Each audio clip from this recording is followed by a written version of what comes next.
the away. But we got a adopted baby now. But hey, yo. Welcome to the Blunt Doctor Show. Yeah. Welcome to the Blunt Doctor Show. Blunt Doctor. Blunt Doctor forever. Blunt Doctor forever. There we go. Very good. I don't say everything then. That's okay. You can say everything next time. Run to your mother. That is the intro we've come accustomed to on the Blunt Doctor Show. As I don't have a video and I have banned all AI, and my son doesn't want to leave the room. Come take him. And so, as my, 5, 4,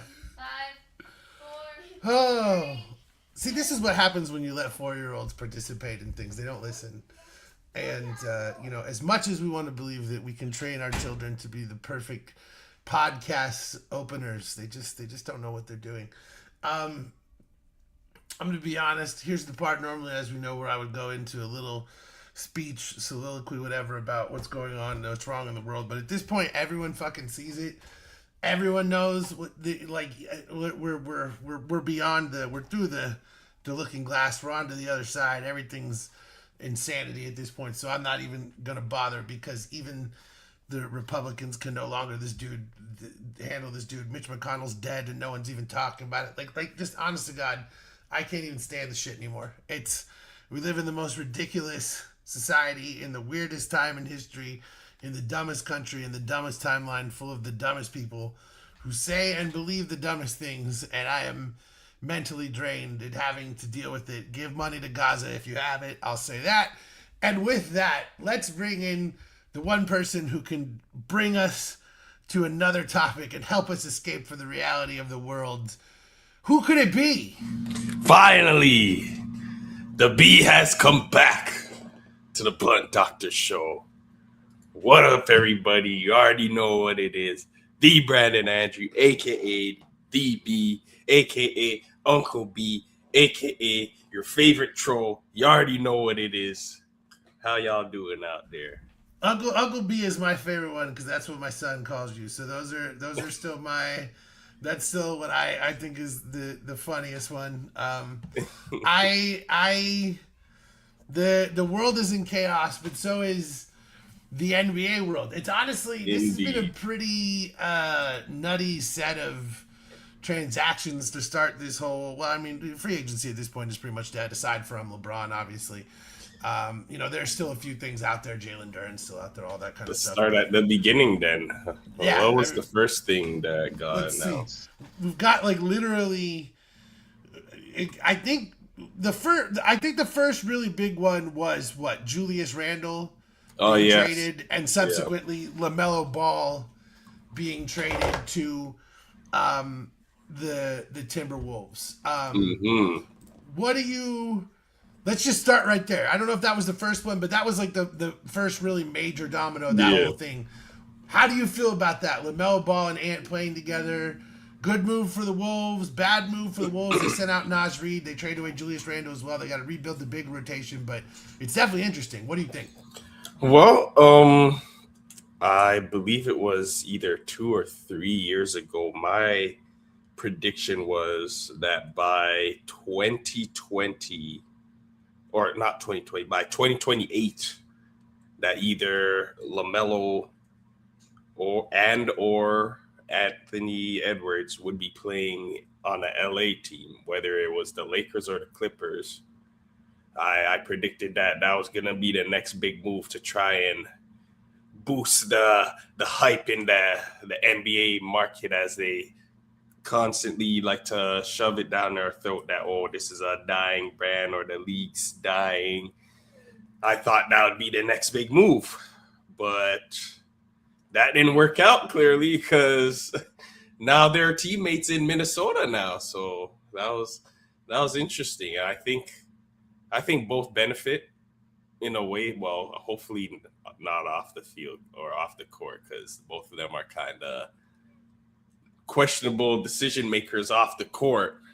But on the court, I think it's a good move, because as good as Ant is or has gotten at playmaking, I think he would be a lot better if he had an actual run-in made at the point guard.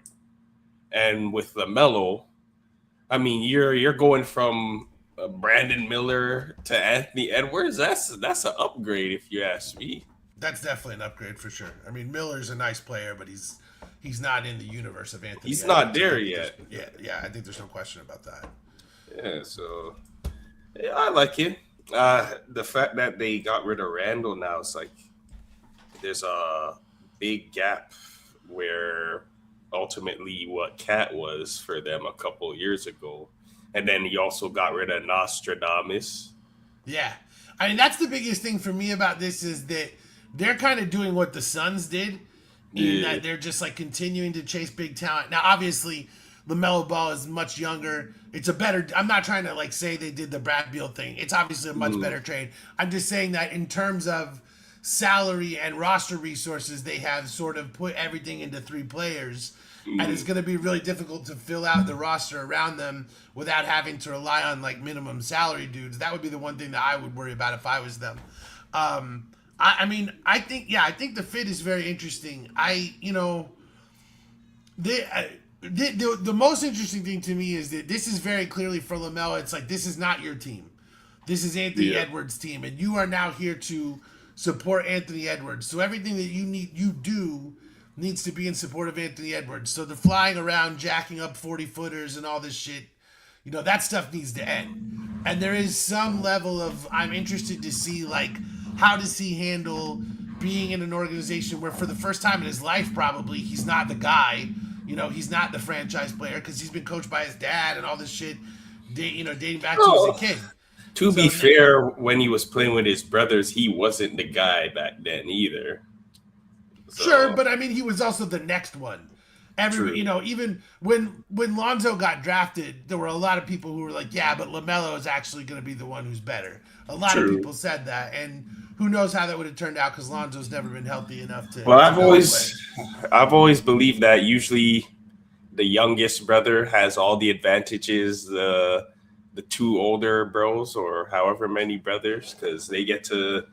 The oldest brother pretty much paves the way. He deals with all the father's parenting, the rough parenting, and then he gets off scot-free. And it's like he learns from all the mistakes that his older brothers made.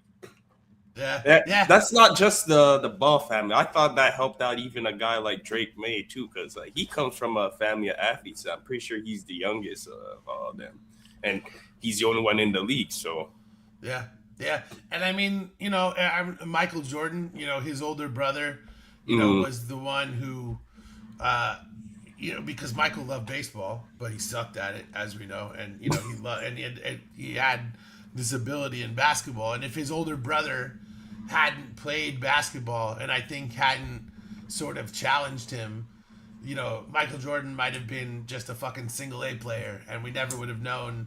Now again, I mean, he's 6'6". It's unlikely he would have played baseball. You'd think that basketball would have got to him eventually, but well, Aaron Judge is pretty tall too, so it's not unheard of. That's fair. In the '90s, I think there was a little bit of a bias against taller players, but fair. But nonetheless, no, I'm with you. I just think I think LaMelo is going to have to change the way that he plays. I don't think that he's going to be able to be Charlotte LaMelo. And like, what happens if this doesn't work? Because then your LA thing becomes very real. Because if this fails, then Ant Edwards ass out, right? I can see that. The Wolves have understood the reality of this for a long time, that Anthony Edwards was not going to play his entire career in Minnesota. And so they have tried like hell to build a contender around him so that they could take, advantage of these peak early athleticism years. And, now they're trying to get LeBron and all this stuff. And which I think would be a big upgrade from Randall, just from a IQ standpoint, probably not from a physical peak standpoint, but it makes a ton of sense. But the problem is that LeBron makes a ton of sense for every team.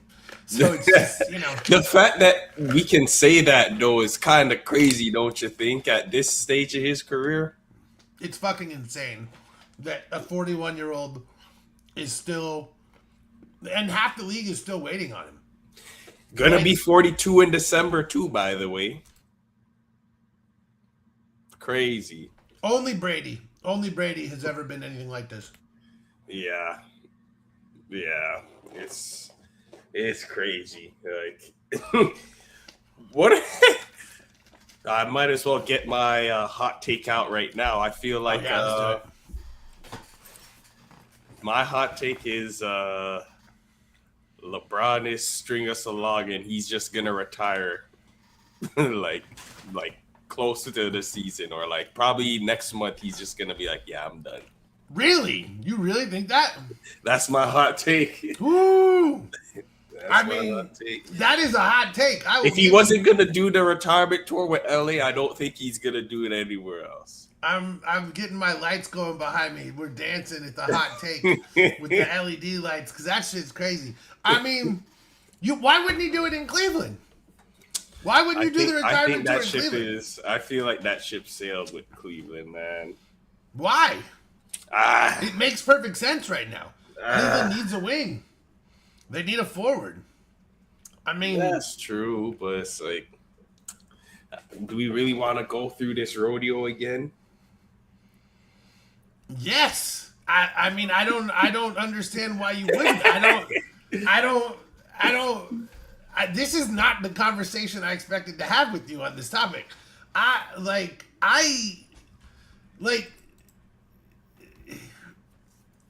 Treehouse coming in. I agree. I think LeBron's playing. But why? Hold on. Why don't you want LeBron on the Cavs? I don't. This is the craziest fucking thing I've ever heard in my life. I'm just after that game This one. would be like if Tom Brady was coming out of retirement and I was like, I don't want to see him on my team. Like, what are you talking about? This is the craziest thing I've ever heard. I'm just after what happened in game one versus the Knicks. I've been out on my Cavs. Like that's still my team, but I expect nothing from them, man. It's just me Well, but this isn't personally. even I this was isn't fine even with about LeBron that. retiring 2 years ago. But this isn't even about that. You just said the retirement tour. So we're not even talking about what would the Cavs do. You wouldn't want to see 70 more games of LeBron in a Cavs uniform with Donovan Mitchell and James Harden and Evan Mobley. Like you don't want to see that? Yes, I guess. That's not going to be fun? I guess, but is that enough? Is that enough? No, that is the question. Well, is it enough to I what? also think if they had Darius Garland instead of Harden, it would have been a lot easier of a choice for him. You think he would prefer Garland over Harden? Garland never Yeah. plays. I mean, Garland's always hurt for years now. But yeah, well, I feel like he's not a fan of how Harden plays. I feel like that's a factor for him, according to what I've been reading. I mean, that I understand that perspective. Like if it's like, but you also don't have to bring back James Harden. You could just fucking let James Harden go. But then what was the point of trading Garland if you're just gonna let him go? Because and he's not get nothing? literally never healthy. Like Darius Garland, I love Darius Garland. I've been in on him since the beginning, but he's literally never healthy. It doesn't matter what talent you have if you play 15 games a season. And the problems that he have are not like going away. And the problem is that when you have like ankle issues and you're already a diminutive guard, like I don't like, because the thing is, dude, like how hard would it even be to blow up the entire team? Dude, you could trade Donovan Mitchell for a ton, especially now with that extension. You could trade him for a lot and rebuild the team around Mobley. You could just trade like Mitchell for a bunch of assets. You could trade Jared Allen for a little bit. You could blow the whole team up. Evan Mobley's young enough that you could just be like, fuck it, we're going to redo this thing. So, like, you don't have to sign James Harden. You really don't. Like, I don't, especially after the way it went. Like, it didn't go well, like you said. So, it's not like you have some need. You could just say, we're rebuilding this thing, fuck it, and you would get a really nice return for Donovan Mitchell, even though he's on a max contract because he's very well respected in the league. And he's not going anywhere when he got traded. So I'm just saying, like, I think the Cavs are easy to retrofit. So it's like, if you can get Harden back on a 1-year deal and get LeBron on a 1-year deal, I don't see why you wouldn't do it. But you could also just be like, fuck this thing. And at halfway through the year, just blow this shit up and start it all over around Evan Mobley. I mean, you can. because especially now that the Evan Mobley for Giannis stuff is over, like you keep Evan Mobley and you just rebuild the team around him and you try to find him a guard that, right? Like no, you don't. You're just so distraught you don't even care anymore. My team traded for Miles Bridges and I'm less distraught than you. Okay, so like you're fucking you're. But you're always optimistic about your team. I keep it 100. You haven't heard me talk about this yet, so don't even Right. you have not heard what I have to say Right. about Miles Bridges. But I agree with you. I agree with you. I am delusional, and you are wildly truth. I will give you that. That is very true. But I just can't believe that you don't even want like. You know, had Brady gone back to New England for 1 year, everybody would have loved that. I'm just surprised that you don't want the final, like one more, like LeBron and the Cavs in the playoffs, and you know, just he breaks a couple of more records. I'm just surprised you don't want that. Like that, you want to watch you're finally over being a LeBron stan, and you just want to see the Cavs win. Have we reached that point? Are you finally there? I mean, LeBron is still my guy, but it's like he served his time. He served his time. There's nothing left for him.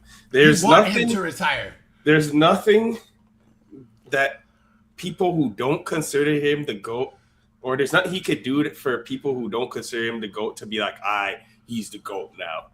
If you think he's the GOAT, he's your GOAT. If you don't think he's the GOAT, there's nothing he's gonna do at this point to change your mind.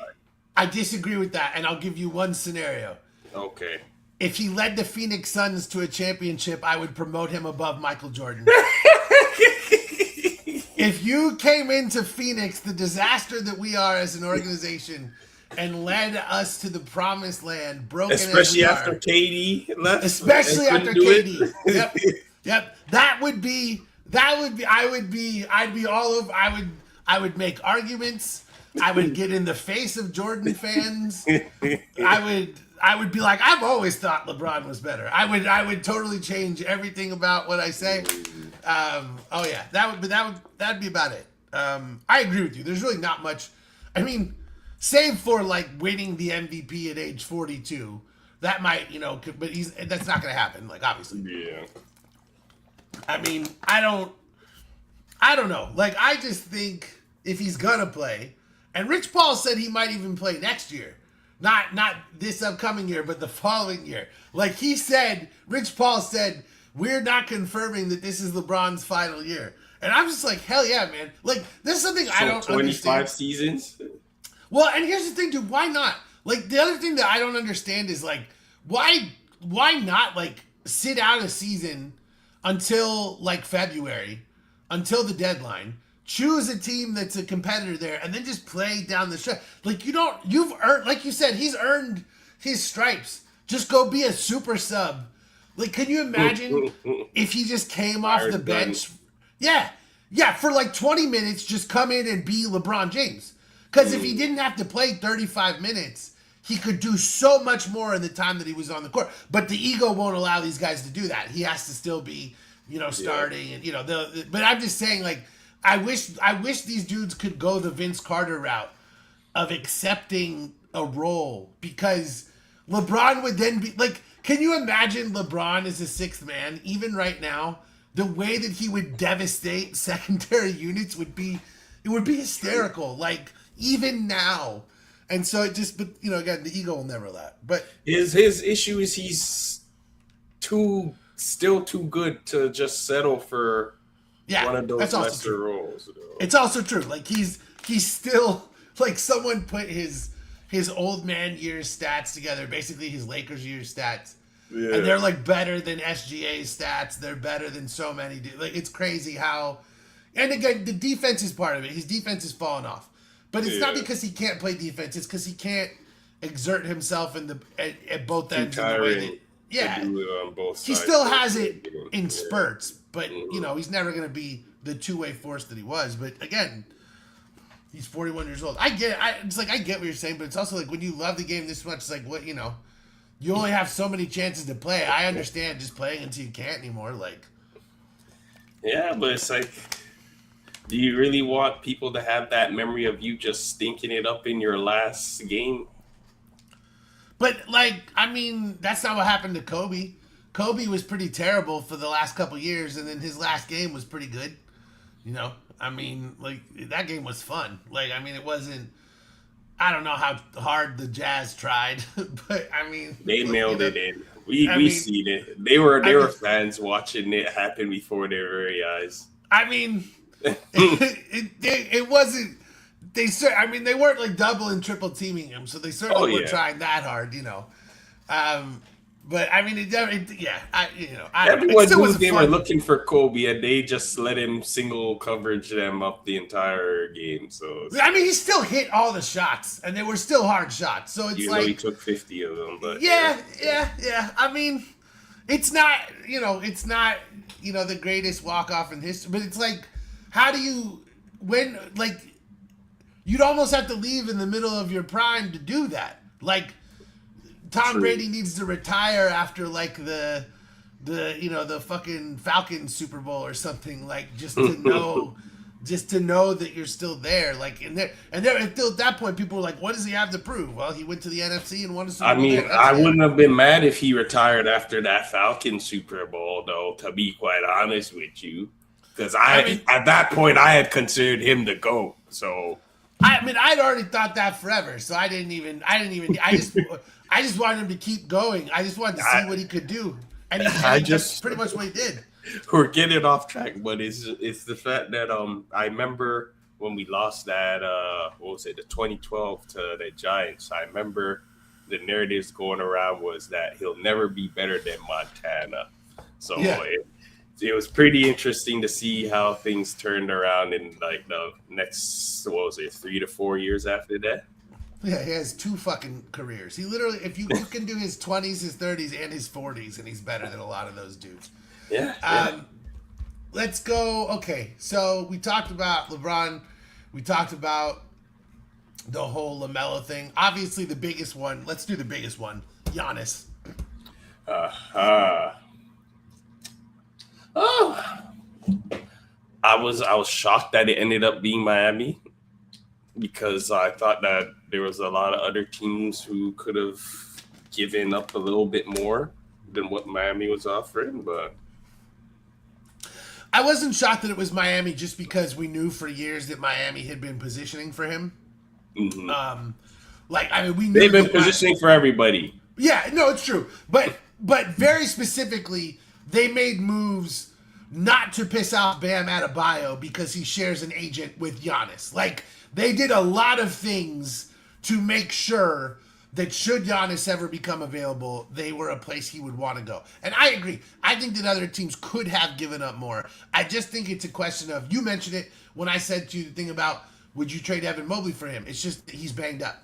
You know, he's playing 60 games. He's playing a lot. It's not like he's Darius Garland banged up, but just by the time the playoffs come around, you know, he's a little bit more hurt. And I do think that Miami is a team that's going to be there. You know, obviously we all know, you know, the whole, they're run like a boot camp. It's an army, blah, blah, blah, this shit. I think that it's going to be good for Giannis.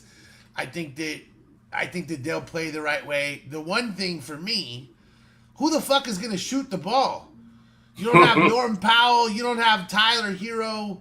They're about to turn Klay Thompson into their modern day Ray Allen. Yeah, I mean, yo, it's gonna be weird out there because that offense is gonna be ugly as shit. Because like Spoelstra is gonna have to do some stuff because as good defensively as Giannis and Bam will be, like that's not like a threatening pick and roll because like neither of them is a good shooter, and so like I mean it can be effective, but it's like it's not like when Kyrie and LeBron ran the pick and roll together during their prime years in Cleveland, it was literally the most feared play in the league. There was no defense for it. It's why they were able to beat the Warriors. And, you know, the Giannis Bam pick and roll is not going to be anything like that. It's going to be more focused on what they can do defensively, I think. Well, I get it was like 15, 16 years ago, but LeBron and Wade weren't the best shooters either when they true. had their run in. But they were flanked. they were flanked by guys who could shoot. They were flanked by True. Mike Miller and Shane True. Battier True. and all these dudes who, even though they weren't, James Jones, like they didn't have a lot of other talents anymore, but they could shoot the fucking basketball. And that's really what mattered. You just needed people who could make corner threes. Ray Allen, as you mentioned.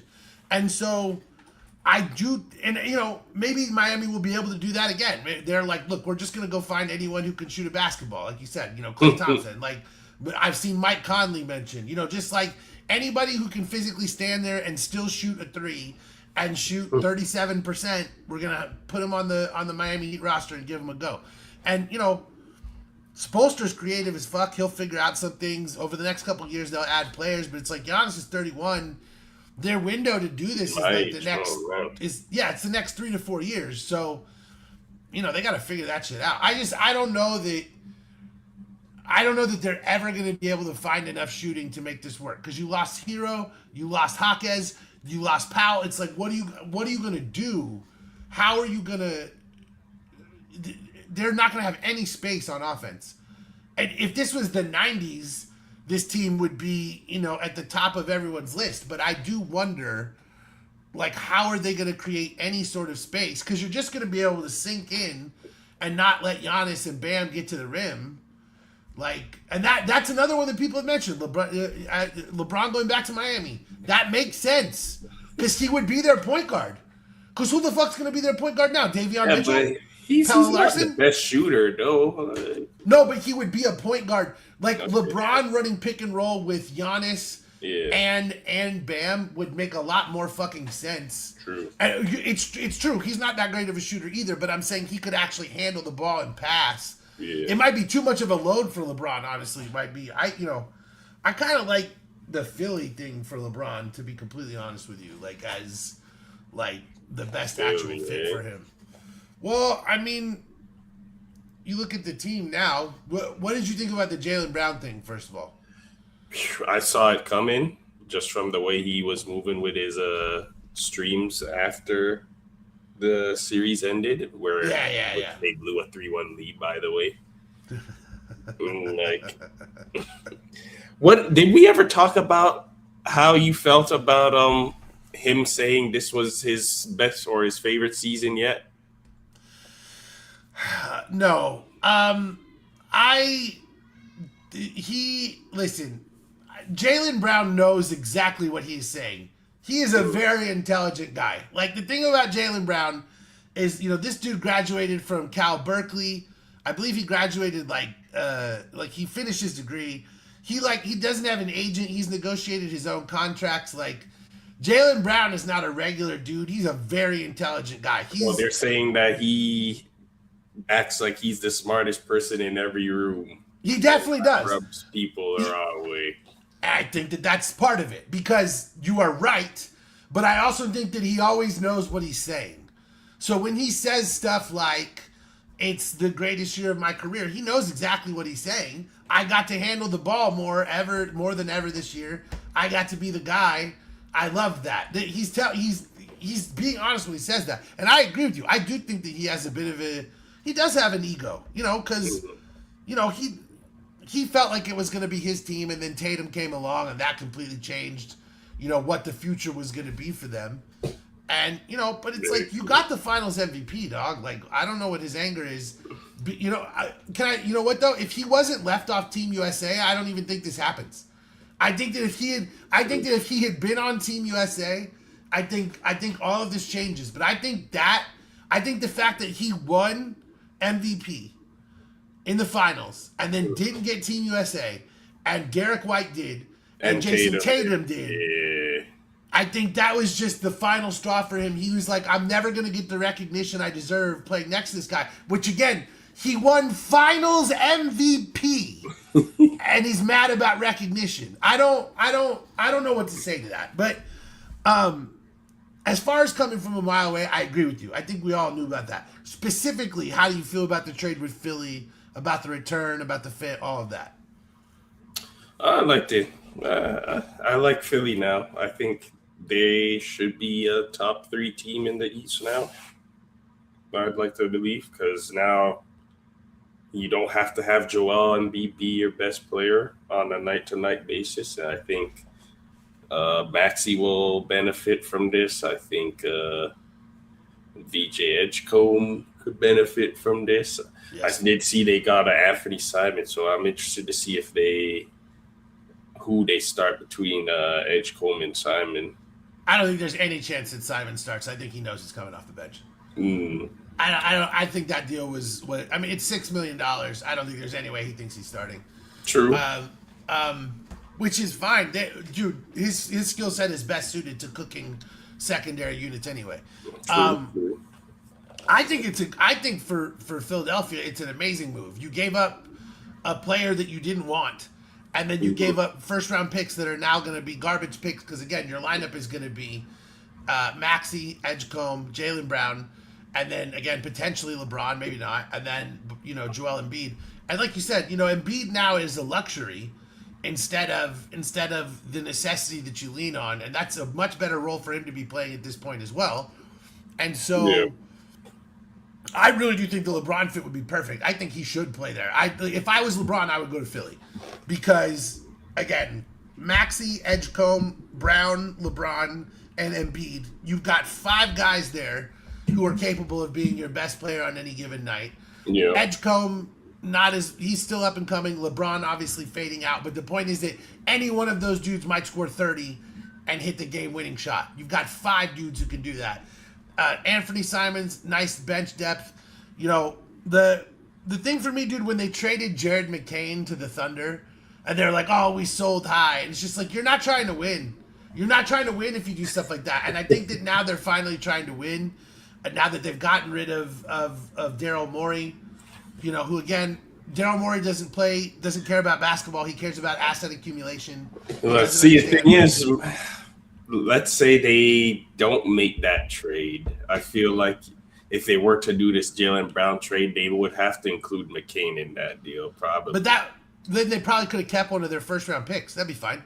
True. That's you're doing better there. And I'm not saying that like Jared McCain is some superstar, whatever, but we saw him be a game changer for the Thunder in the playoffs, and we saw the 76ers have no depth in the playoffs, and it was just like you gave this player away. And yes, they got picks for him, but it's just like you didn't need that. So, from the Boston perspective, I understand why they did it. Like, I understand why they traded Jaylen Brown. I would never have done this trade. This is a horrible trade. I also think it's very telling that Tatum never intervened at all, though.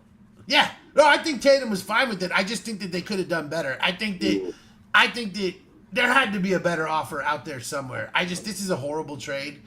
And, Paul George is nothing anymore. And, this idea that, the Celtics are like, oh, we actually really like Paul George. No, you don't. He's an expiring contract next year. You're going to trade him. This is Boston, like, retooling. They've traded away their whole championship team now except Tatum. So, they're basically rebuilding the entire thing. Or, like, Tatum and Pritchard, I guess, whatever. And White's still there, right? Yeah, it's true. White's there. You're right. So, but it's just... I don't know, man. Like, I really thought Brad Stevens was doing a great job as an executive, and now I just feel like all this shit is weird. And I wouldn't have traded Jaylen Brown without getting back an A+ asset. And if they were mad at each other and didn't like each other, I'd say fucking tough, deal with it. Well, it's like how many teams would be willing to give up their A asset? Well, I'm not saying that it has to be the best asset on any given team. I'm just saying that, like, in this trade, they got Paul George, who is a broken 36-year-old player. They got 2 first-round picks and 2 pick swaps, which are going to be, again, during Tyrese Maxey and VJ Edgecombe's prime. And the tail end of Jaylen Brown's prime. So those picks don't, they have 3 of these guys. It's not as if it's just Embiid, and you're banking on the idea that Embiid might be hurt. They have a bunch of up-and-coming players there. Those picks are not going to be good. So you just traded Jaylen Brown for essentially nothing. For players at the end of the lottery and one player, or not even at the end of the lottery, at the end of the first round, and one player at the end of his career. You are most likely to get nothing from that.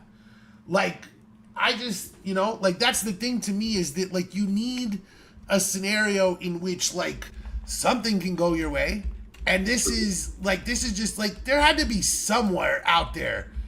There had to be a trade that could have gotten them someone that you're like, oh shit, okay. You know what I'm saying? Like, I don't know. Like, it just, to me, you know, I don't know. I don't no. LeBron has not made his choice yet. No, LeBron is still he's milking LeBron it. is still and he's in no hurry. He's like, I'll do whatever the hell I want. Did you see that whole thing that Bam punched Tyler Hero yesterday? Yeah, that was crazy. It's like what Brock Lesnar said the other day: "Talk shit, get hit." Yeah, yeah. You know, I mean, hey, speaking of talking shit, getting hit, and all of that, how about John Morant to Portland? What do you does that?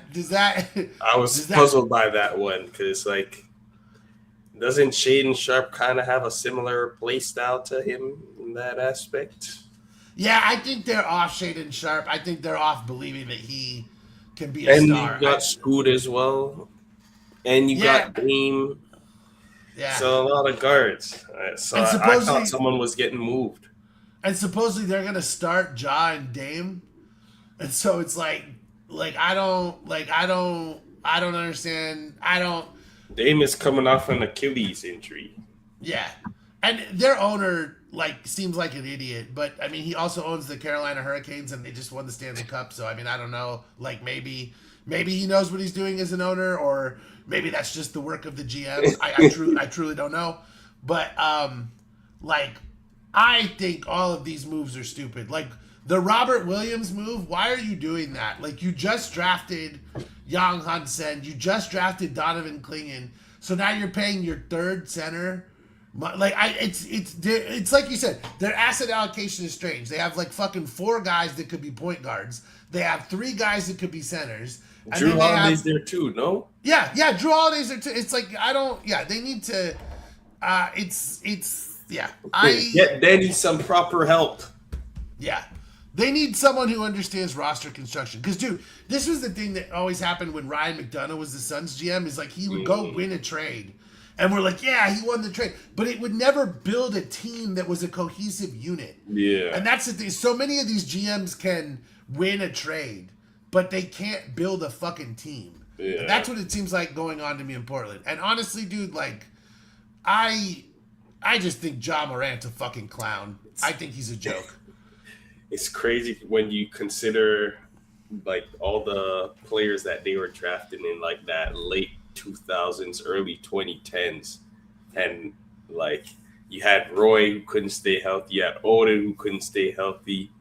And then Aldridge and Lillard never got the chance to play with all those guys. And then it's like, now this is what you're working with. And it's crazy that Aldridge was the bridge between those eras, because Aldridge was part of those Oden and Roy teams. Dude, Brandon Roy, to me, is the biggest what if in the history of the NBA. I fucking love that. Oh, yeah. I love that dude so much, man. I think that he was, like, the way that he was, those peak couple of years when he was playing for the Blazers, dude, like, he was so fucking good. And he was reaching a level of scoring a lot like Donovan Mitchell, where he was just a goddamn bucket from everywhere.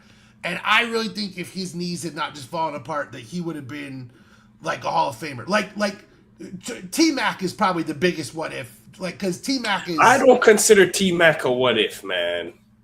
He had too many good seasons where he at least got MVP votes. You had a lengthy enough career where you had more than enough opportunities to go and make a championship run. Yeah, I mean, that's a fair... the back injuries are always a thing that I always take very seriously. But that's a fair argument. I mean, T-Mac certainly had... I would put Penny Hardaway and Grant Hill up in that conversation. More than T-Mac. Yeah. Yes. Grant Hill definitely, because Grant Hill, do people forget how good Grant Hill was? Like, that is just true, that he was... I'll let you in on a little something. Most of them weren't born at that time. Very true. Grant Hill was a motherfucking bucket, dude, and it was him or Kobe and T-Mac, those were the 3. And, Grant Hill had 7 great seasons until he fucking tore his And honestly, the funny thing is, dude, like he actually finished his career really well. Like again, he also followed the Vince Carter thing. He became a really good role player in Phoenix. True. He scored 15 points a game. He got votes for Defensive Player of the Year. Like Grant Hill's career was not waxed after the Orlando experience. It's just that it was never what everyone sort of expected him to be. Yeah. But I just Even think Greg Oden, I consider him a bigger what if than even that's fair. T-Mac. That's fair, just because Greg Oden was so massive and so dominant in college, and the NBA still at that time, wasn't in a place where centers were dominating before we kind of went through the small ball era before we got back to where we are now. It would have been him and Dwight competing for that best center title if his career panned out. Yeah, and the funny thing about him though was that it was he wasn't necessarily super athletic. Like he was a good athlete for his size, but it was more about like his mobility and his touch and his game than like Dwight Howard, who literally could just jump out of the fucking gym. And so it's interesting that he was the one who succumbed to injuries, because a lot of times those dudes who have old man game or whatever, they can deal with injuries. Yeah. And it's just, it's weird how that goes. But yeah, that Blazers team, that was like one of my favorite non-Suns teams, was that the Greg Oden and Brandon Roy and LaMarcus Aldridge Blazers, because I just thought that team was so well constructed. You had Andre Miller on that team, running point. And that was like the early days of Nick Batum, I think, too. Might have been. And so Batum might have come a couple of years later, but that might have been... Oh, I think that was actually, Rudy Fernandez. Yes. So you had like Andre Miller, Rudy Fernandez, Brandon Roy, LaMarcus Aldridge, and Greg Oden. Like that team could fucking score. And that was a fun ass team, dude. And it just, injuries decimated all of it. You hate that shit. But yeah, I think Ja Morant's a fucking clown. I think that, ever since I enjoy so much that ever since he said that "I'm good in the West" thing, his entire career has completely fucking fallen apart. That's one of the funniest things ever to me. That's like he was on pace, man. At one time, it was his league for the take, and then everybody was like, if you were picking a team for the next 5 years, you pick the Grizzlies because Ja and Bane and and now it's completely gone, dude. That's how it goes sometimes, though. Like, I mean, I never liked Jaren Jackson Jr. that much anyway. So, like, when they gave him $200 million, I was like, you sure about that? Like, so I don't hate that trade to Utah for them at all. I actually think that'll be fine. I think the Bane trade will be okay too. Like, they got a lot of assets. I just think that, I don't know, dude. I don't think they considered locker room shit at all. I think they just they were just like, we want dudes with attitude. They scapegoated Dylan Brooks too. Yeah, they scapegoated Dylan like crazy. The team completely fell apart without him. They have not done shit without Dylan Brooks. So Dylan Brooks has come out looking so good from that situation. Ja Morant's a fucking joke and been shipped to an NBA dead zone. Dylan Brooks had a big run in FIBA and now has helped rehab 2 teams in a row. And speaking of Dylan Brooks, let's just do it. All right. Let's talk about your squad adding Miles Bridges. Oh yeah. How you All right. feel about that? All right. Let me take 8 hits here. Pick up myself. Oh man. Take your time. We're here. Oh, he's got another set. Jeez. And one more. Fully load. Oh, and another set. Oh man. The floor is yours.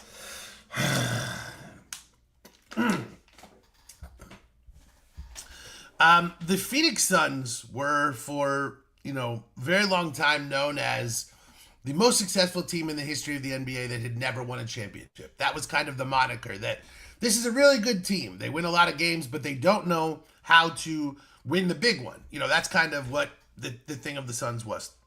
Then we transitioned to 2 decades of alternating between really good and like the worst garbage of all time. And that was basically Robert Sarver's ownership. He did every single thing wrong, capping it all off with this horrendous sexual assault lawsuit, a racism lawsuit, homophobia lawsuit, all this crazy shit, and basically embarrassed the Suns so fucking thoroughly that he was, Sterling style, forced to sell the team.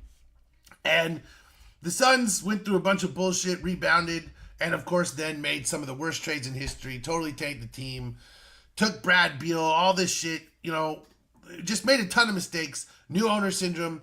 We look stupid. Then, last season happens, and you go out and you say, okay, we're going to find guys who play hard, who work hard, who show up early, who stay late, and who want to win. We're not going to win a championship. We're not going to be a number one seed. We're going to play competitive basketball, and we're going to be the team that nobody wants to play because we're annoying as fuck. That's who we're going to be. We're going to be the team that nobody wants to deal with on a night-to-night basis. And you know what? They did that shit. They did every single thing that they wanted to do. They were a good defensive team. They were annoying. They took real steps showing us that there was going to be competitive basketball, that they had integrity, and that they took this shit seriously. They hired a coach from Michigan State, which was a little ridiculous. The owners from Michigan State, the GMs from Michigan State, the head coach from Michigan State, fine. But he ended up being a really good coach. He's a really good player development guy. He's the guy that we need. The thing about the Suns last season is that despite every single thing that had been done wrong before it, for the first time in a decade, and maybe longer, you could see that the Suns actually had a vision, they had a plan, and that they had the best interests of the fan base, the fans, the team itself at heart. And they did a lot of good work last year repairing everything that had gone wrong with the fan base over the last 20 years. And then they took all of that goodwill and they lit it the fuck on fire and burned it up and destroyed all of it by trading for Miles Bridges. Let me tell you, I am not the only person who feels this way. I am not close to the only person who feels this way. The entire fucking fan base hates this shit. The only people who don't give a fuck are the same kind of douchebag, right-wing idiots who are like, she's probably lying about being raped anyway. Those kind of guys are the ones who are in support of this trade. And so I'm completely fine with my stance. I don't want to go to a Suns game while he's on the team. He beat the fuck out of his wife in front of his child. He should not be in the league. I understand that he has to work and earn a living to pay his child support. Fine, let him go do that at McDonald's. He doesn't deserve to be here. He does not deserve to be in the league. Playing in the fucking NBA is not a goddamn right. It is a privilege. That is the one thing I do believe about these sports leagues. And it's the same thing I felt about fucking Terrell Suggs, the guy who poured bleach in his fucking wife's eyes. Like, some of these guys are monsters. And how they get away with this shit, it's ridiculous. When Jason Kidd slapped his wife when he was Phoenix Suns point guard, he was traded literally immediately to the New Jersey Nets. Like, the Suns had no tolerance. Jerry Colangelo was like, bye, your ass is gone. And listen, Kidd went on to be one of the greatest players of all time. They won multiple, they went to the finals multiple times. Jason Kidd's a Hall of Famer, all that stuff. But Jerry Colangelo said, you're not going to represent my team when you smack your wife, because he had a level of honor that was higher than what are we trying to do on this court. And the Suns very clearly don't have that anymore. I don't give a shit that this thing with Miles Bridges happened years ago. I don't fucking care. It's not as if he took 3 years off and then gave all these speeches about domestic abuse and changed who he was as an individual and grew and showed that he was different and then earned his way back on a veteran minimum. He missed a few games, got a $10 million contract, then still got more money. And then, he's barely ever said shit. He's a piece of shit. He's a scumbag human and he's done no work. Listen, I understand that people deserve second chances and that there is some, like Michael Vick, right? Michael Vick went to federal prison and still was able to rehab his image in his career because he did the work. Because he said, listen, dogfighting is one of the worst things you can do. I was a bad person for doing it. He spoke to kids. He did all these things to make right what he had done wrong. And Miles Bridges has done none of that. And yet, he's done these puff piece interviews where I went to therapy but he's not made major. He hasn't done any of this shit. And people want to sit here and show, this is the guy who scored 45 points. I don't give a fuck. I don't give a fuck. I don't want him on my team. I do not care if he's good at basketball. I don't care if he's a good fit for the team. He doesn't deserve to be in the NBA. And so for the Suns to expect that I should spend my money, that I should take my wife, that I should take my daughter to a game where Miles Bridges is playing is ludicrous to me. It is an embarrassment, it is a joke, and it destroys every good feeling that I had about that. And I know I say this, I'm sitting here wearing a Suns hat, because the Suns are greater to me than this current roster, than this current owner, than this current coach. So I love the Suns organization, and it's more than just these particular people at this given time. But this is a fucking travesty of the highest order. It is an embarrassment to this team. It is an embarrassment to this ownership group and this general manager. I don't know how Jordan Knott feels about it. He has to coach him. But again, where did Miles Bridges go to college? Michigan State. So hey, let's just forgive it, right? Because he's a Michigan State guy. Doesn't matter if you beat the shit out of your wife. You're a Michigan State guy. And by the way, as a University of Michigan guy, I'd like to point out, I've been fucking telling you people that Michigan State was trash. So, you know, yeah, he almost violated his fucking probation. Like he's garbage. Like this is the thing. Like you could go look at NBA Reddit, like Suns Reddit. Suns Reddit is pissed. Again, the only people who don't give a fuck are 19-year-old dumbass incels who are just like, whatever, man. I care about the basketball fit. Great, wonderful. I care about having a goddamn soul. And I don't understand how I'm supposed to go to a Suns game and watch a guy who beat his wife in front of his children. Like, listen, we've all done things that we're not proud of. I've yelled at people I shouldn't have yelled at, right? I've quit jobs I shouldn't have quit. I've been a jerk when I shouldn't have been a jerk.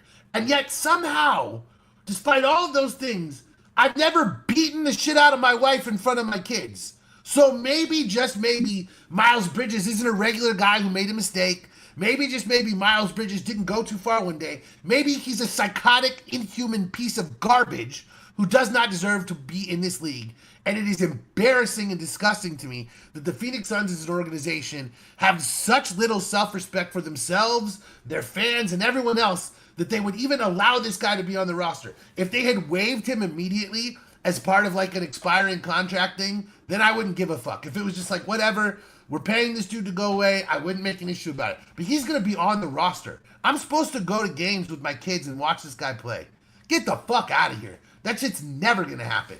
So I don't know what they fuck... Dude, their super fans are pissed. The front row of Suns games is a lot of women who are Suns super fans. The Phoenix Suns, very seriously, have a very high percentage of female fans, and the Phoenix Mercury are a big reason of that. Women in this city love basketball, and you have just told all of them, fuck you. And how did the Mercury feel about this? Like, this guy's a piece of shit. And I just don't understand how... Again, if he had done the work or done anything to earn this back, that would be different. But when you just skate on it because you're in a conservative state and the girl, there's not enough evidence. I just think Miles Bridges is garbage. I hate this, and I don't know how I'm gonna enjoy this season of back. I have literally been like, I wonder who I'm gonna watch this season. Like, I've looked at other rosters, been like, because I just don't know how to root for the Suns with this guy on the roster. And furthermore, I don't know how to now root for this owner and this GM. Because I thought that they were good guys.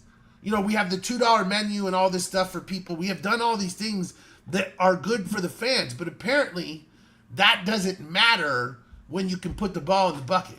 And I can forgive a lot of things, especially when someone has done the work to show that they are sorry, to show that they're contrite, to show that they understand when they are wrong. And when you have done none of those things, you want my money, you want my time, you want my respect, you want those things for my family. I can't do it. So this, I am disgusted. I am embarrassed. I am furious.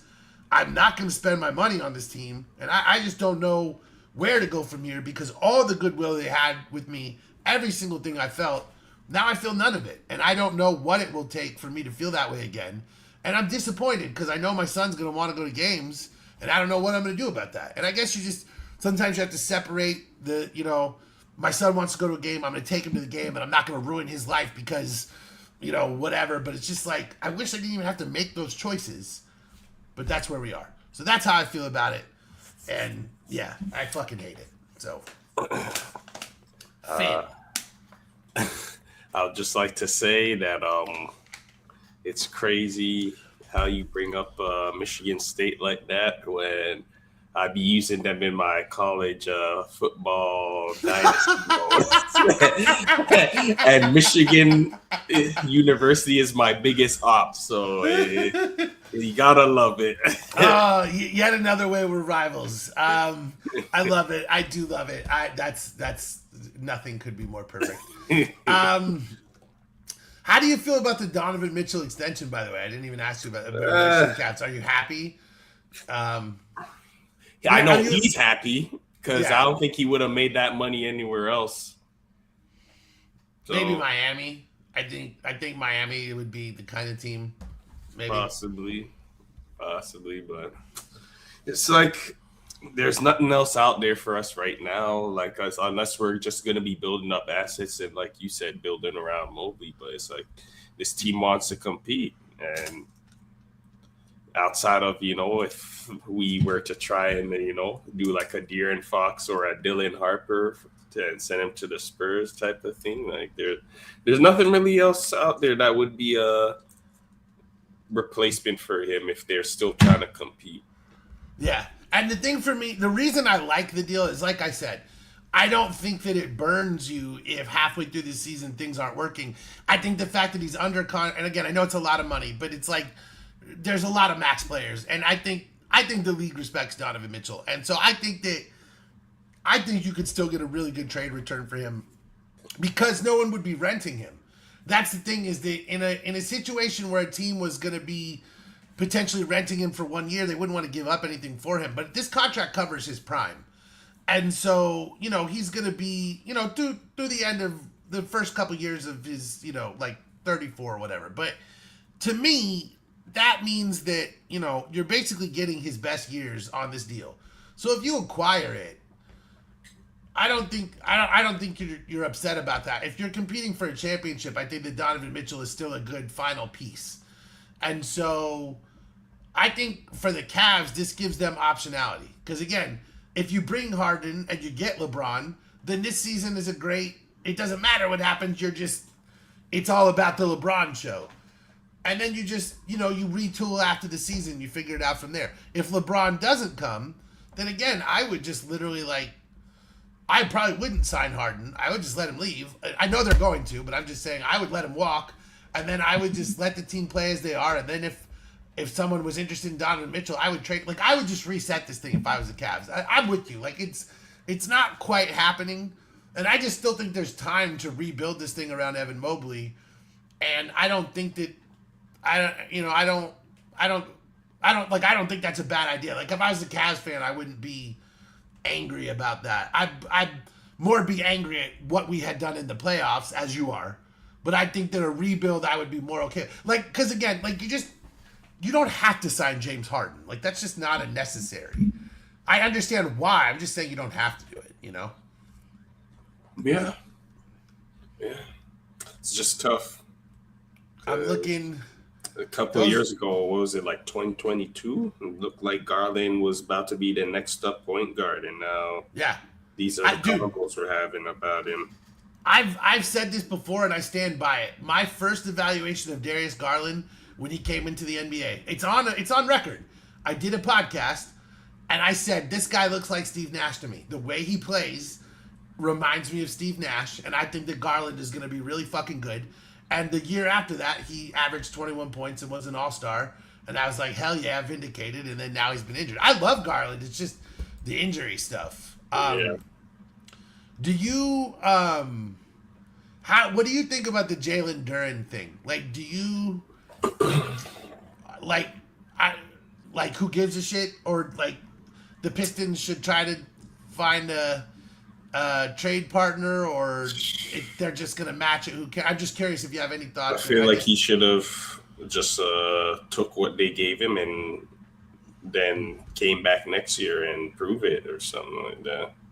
Yeah, I mean, I feel like there's got to be a little bit of self-awareness. I know his agent is pushing for him to get as much money as possible, but I feel like you also got to be real with yourself and just understand, how my performance went in the playoffs kind of cost me some dollars, but they're still giving me some dollars. So I also understand, like, I just think the qualifying offer at a certain point is going to get large enough that someone's going to take it. And I know that it's a big difference between, 40 million and 17 million or whatever, but someone's going to decide, you know what, like, I'll make it up on my next contract because I'm going to get so much more money because I'm going to be a unrestricted and I'm going to do this, blah, blah, blah. I mean, it hasn't happened in a long time. I think the last person who took the qualifying offer was Greg Monroe.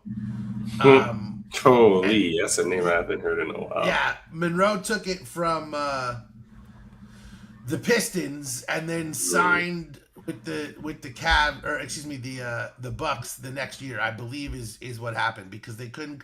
But Monroe is the last dude who actually signed the qualifying offer.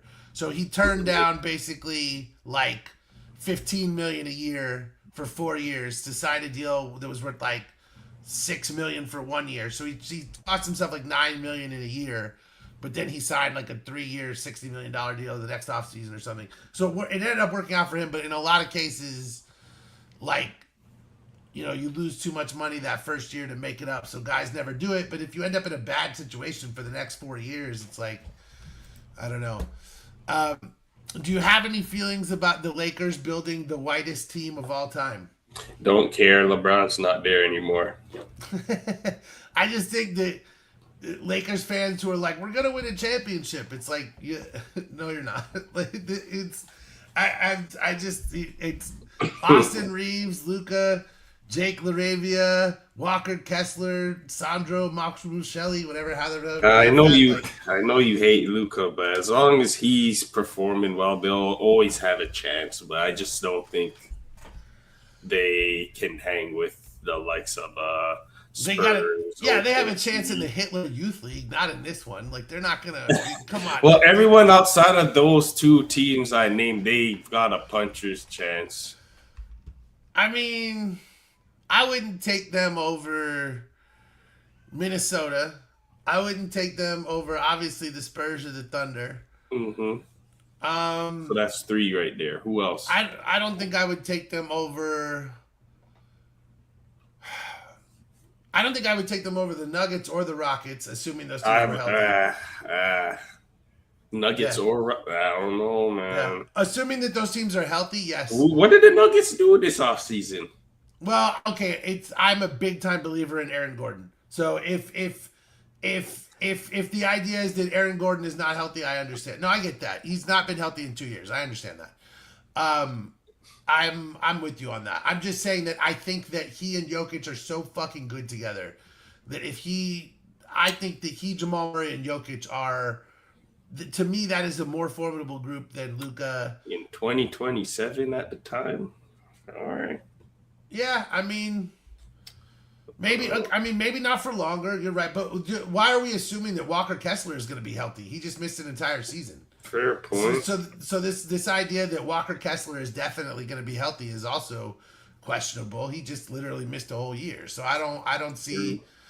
I mean, and the Rockets. I mean, they're getting back Fred VanVleet. You're getting back Steven Adams. Needle movers.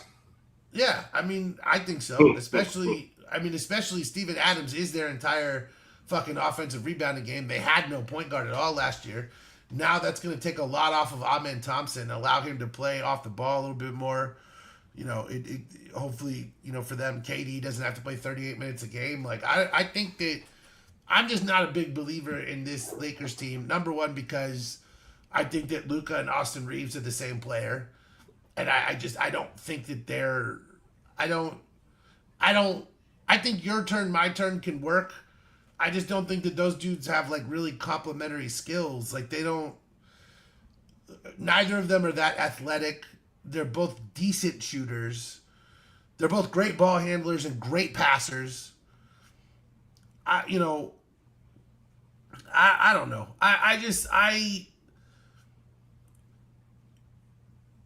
The Walker Kessler signing makes a lot of sense to me because he's going to fill a lot of gaps that they have, especially defensively. So I understand the perspective, but I quite literally think that I joke about the white dude thing, but in reality, quite literally, Reeves and Luka are the same player. And Yeah. do you want?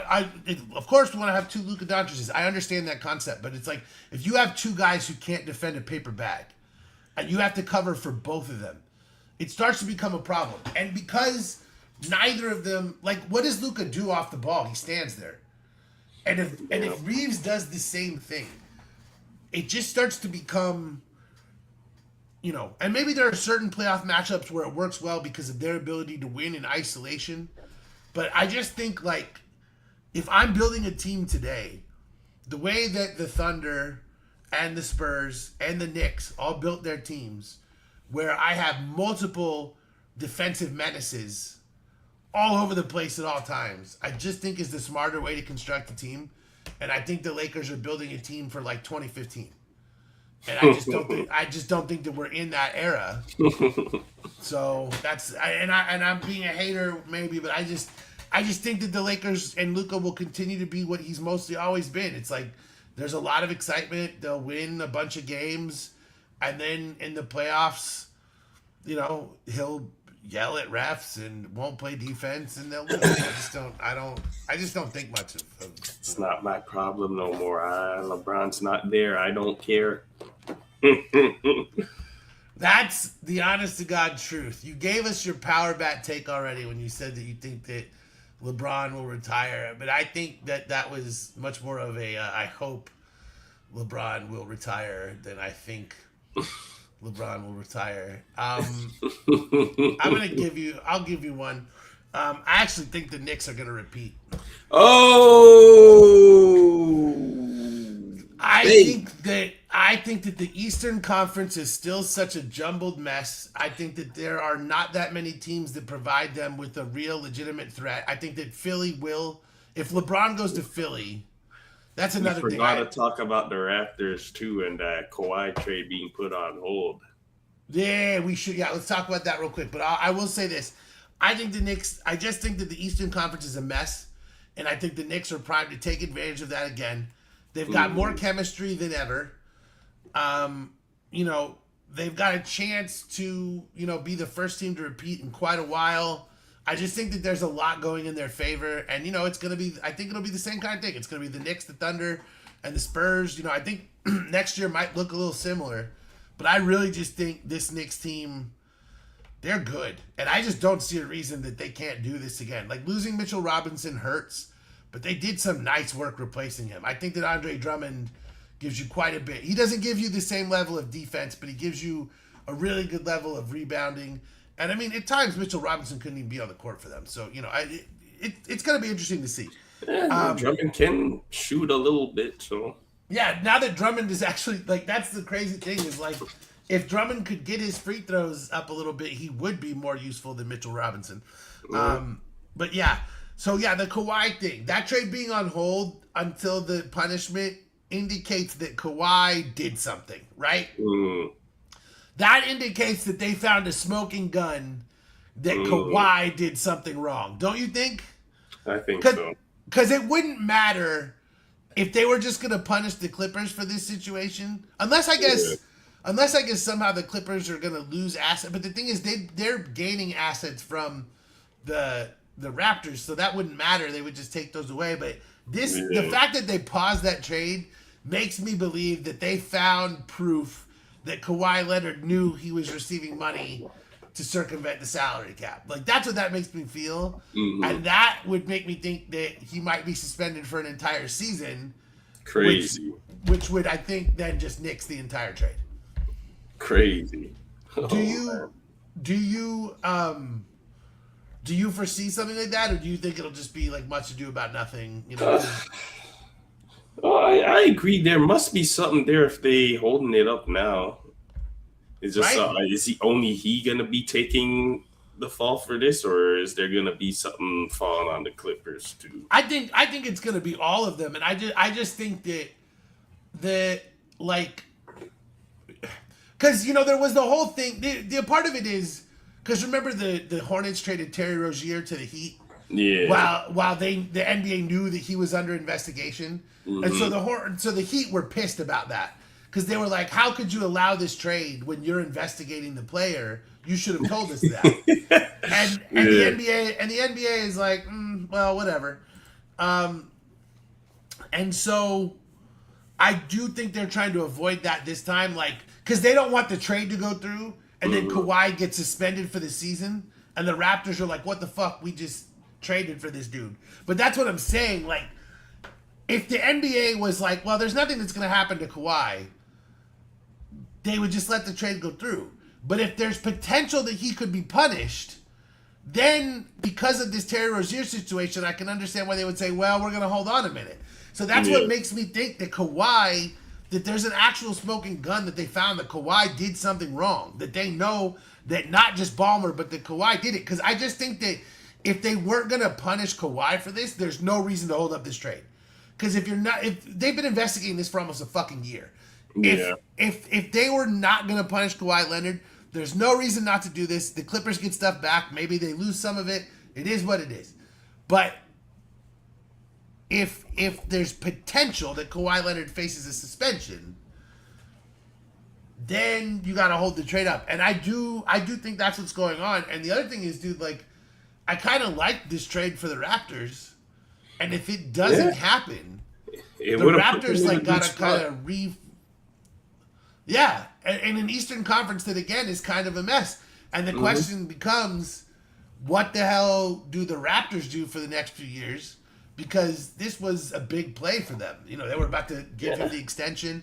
He was would have had a lineup. Like, that lineup with Scotty, Murray, Boyle, Kawhi. And you want Scotty Barnes learning. You want Scotty Barnes learning from Kawhi. Yeah, like, that would have been a lethal defensive lineup right there.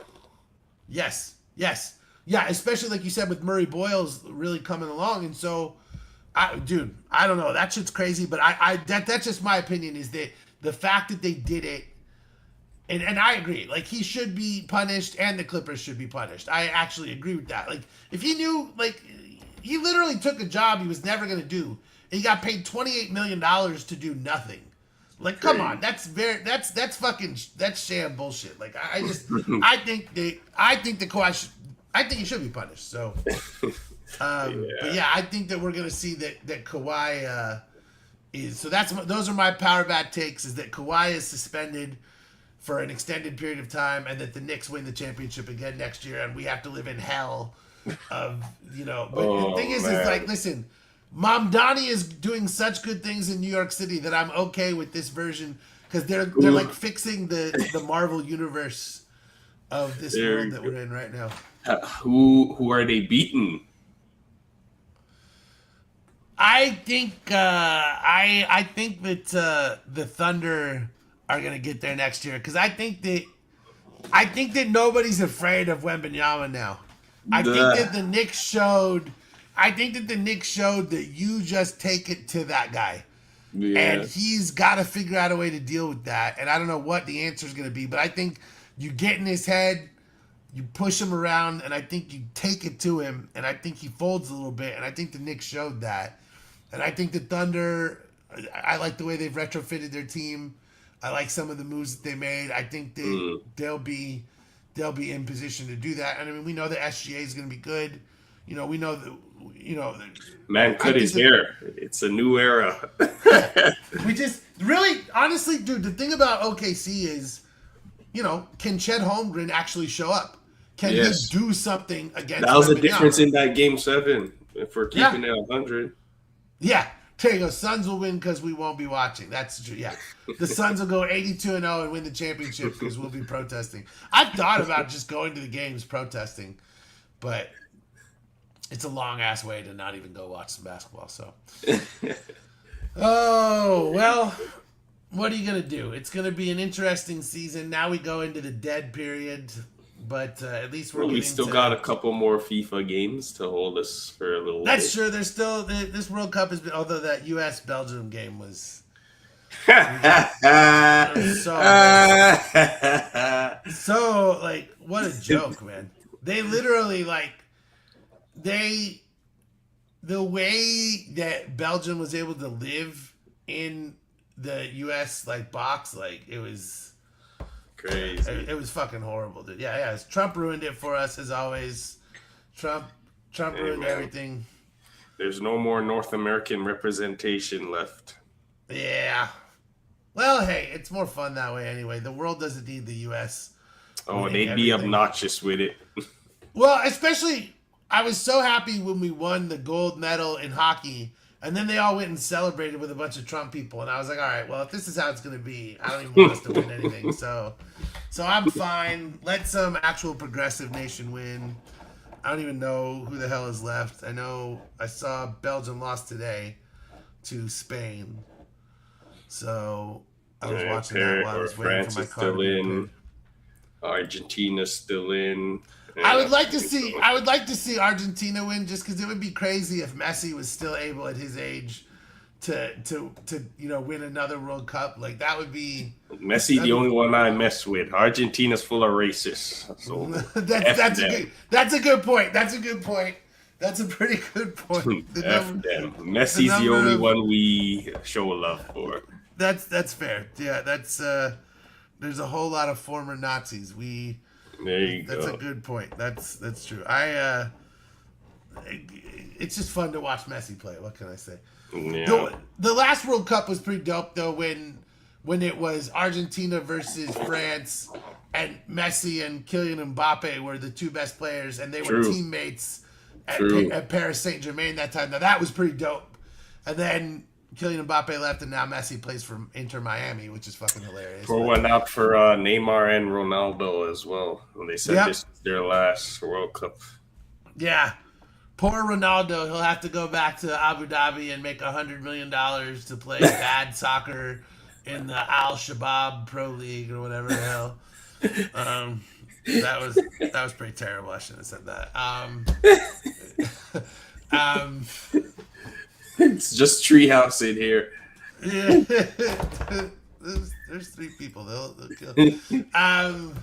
Any last hot takes before we jump off this one?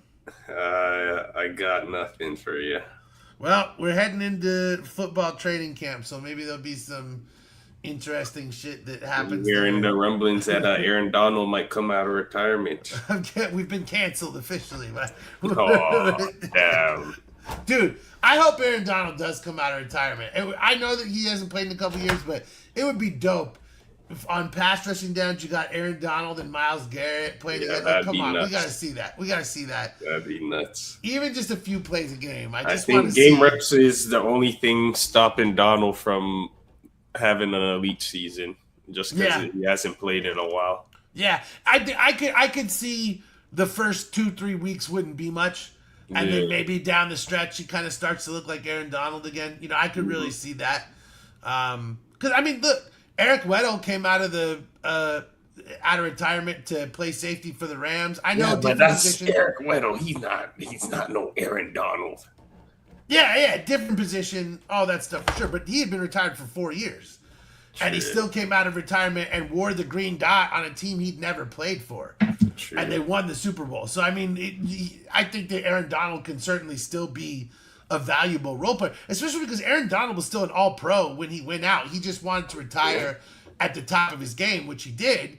So I still think he can be – I mean, he's not going to be who he was, but I don't think that you need him to be that. Like, I think you just want – Myles Garrett, yeah, very true. Yeah, you just or want – like a DeMarcus Ware, Von Miller type of right. You just want for those third down snaps – to be able to guarantee that you're just getting every shot at the quarterback that you can.